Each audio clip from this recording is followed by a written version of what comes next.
South Africa registers first official satanic church.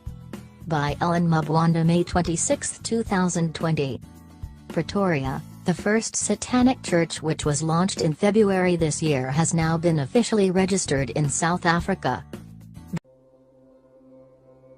I think being yourself is something that is so distorted in our world. Everyone's putting a mask on somehow, and Satanism is where you get to take that mask off and you get to say, you know what, I know I get angry, I know I get fearful, I know I get...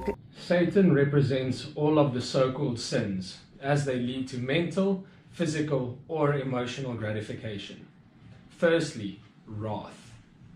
Do not repress your anger as it is part of the human experience, but rather channel it in a healthy manner.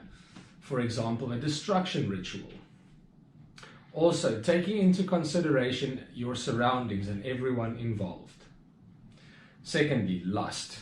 Do not repress your desires for someone, rather to express it. But to express it in a respectful manner and not to express it if it is not reciprocated back. Thirdly, envy. If you are in... Number 1. Satan represents indulgence instead of abstinence. Life is short, and because of this, life should be full and enriched. To me personally, Satanism means connecting to that higher part of yourself. We can call it the higher self, the true self, the inner being. All of that for me is Satanism, becoming the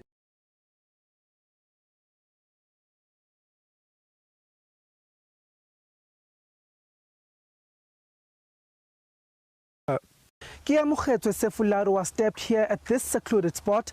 Her blood is still visible on these rocks. She told her mother her attackers, whom she called her friends, had stabbed her several times, drank her blood and then ran away. They stabbed her in the heart and lung. Her throat was also slit and slashed her stomach. There was no way she could have survived. They wanted to kill her.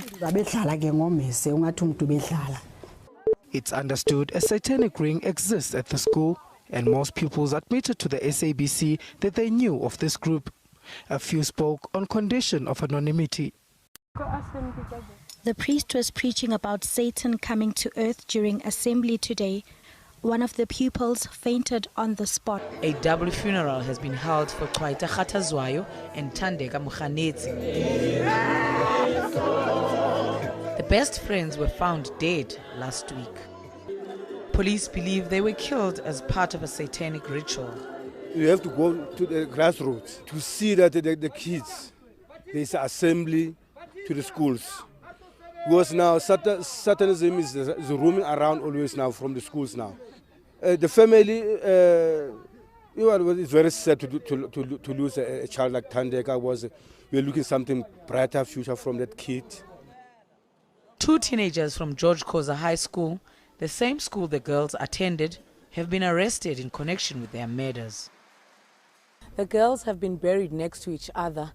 Their families say the two were inseparable, and it's appropriate that in death, as they were in life, the friends are side by side.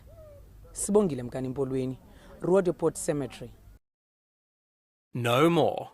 ENCA.com. Friends arriving at Kwaita Khatazwayo's home.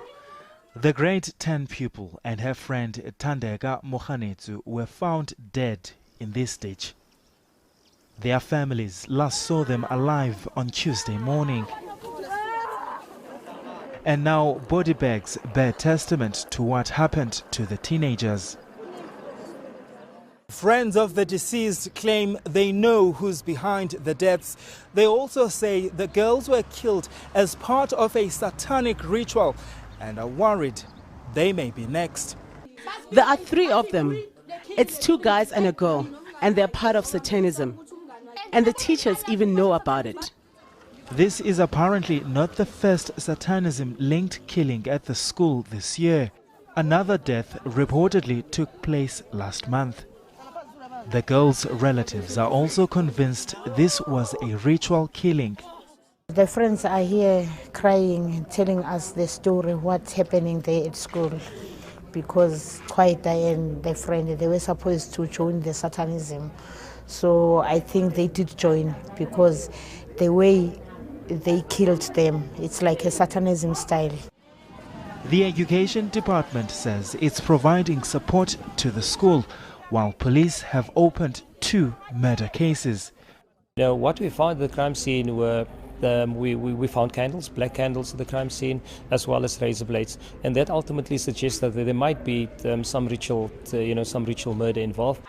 No arrests have yet been made, and police are calling on anyone with information to assist. Malungelo Boy, Dobsonville.